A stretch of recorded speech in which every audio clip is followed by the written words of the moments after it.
ಅಷ್ಟಾವಕ್ರ ಗೀತೆಯಲ್ಲಿ ಅತ್ಯಂತ ಆಳವಾದ, ಜೀವನವನ್ನೇ ಬದಲಾಯಿಸಬಲ್ಲ ಸಂದೇಶ ಏನೆಂದರೆ, ನಿನ್ನನ್ನು ಬಂಧಿಸಿರುವುದು ಜಗತ್ತಲ್ಲ, ನಾನು ದೇಹ, ನಾನು ಮನಸ್ಸು ಎಂಬ ನಂಬಿಕೆಯೇ ಬಂಧನ.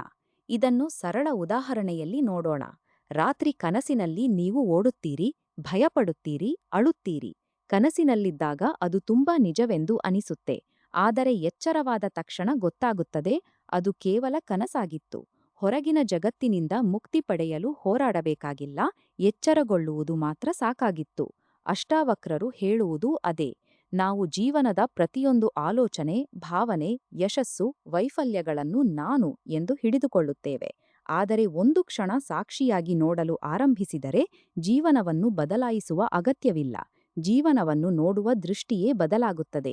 ಇನ್ನೊಂದು ಅತ್ಯಂತ ಮಹತ್ವದ ವಿಚಾರ, ಮನಸ್ಸನ್ನು ಬಲವಂತವಾಗಿ ಮೌನಗೊಳಿಸಲು ಪ್ರಯತ್ನ ಮಾಡಬೇಡಿ. ಅಷ್ಟಾವಕ್ರರ ಪ್ರಕಾರ, ಮನಸ್ಸಿನ ಜೊತೆ ಹೋರಾಡಿದರೆ ಅದು ಇನ್ನಷ್ಟು ಬಲವಾಗುತ್ತದೆ. ಅದರ ಬದಲು ಮನಸ್ಸನ್ನು ಗಮನಿಸಿ. ಕೋಪ ಬಂದಾಗ ಕೇಳಿ, ಈ ಕೋಪವನ್ನು ಗಮನಿಸುತ್ತಿರುವುದು ಯಾರು? ಭಯ ಬಂದಾಗ ಕೇಳಿ, ಈ ಭಯವನ್ನು ನೋಡುವುದು ಯಾರು?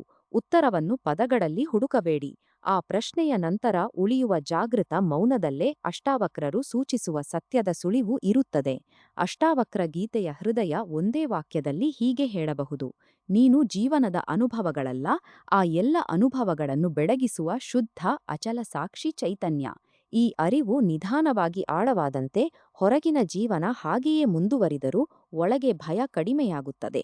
ಅಂಟಿಕೊಳ್ಳುವಿಕೆ ಸಡಿಲಾಗಿ ಸಹಜವಾದ ಶಾಂತಿ ಬೆಳೆಯಲು ಆರಂಭವಾಗುತ್ತದೆ. ಇದೇ ಅಷ್ಟಾವಕ್ರರ ಬೋಧನೆಯ ಕೇಂದ್ರ ಸಂದೇಶ.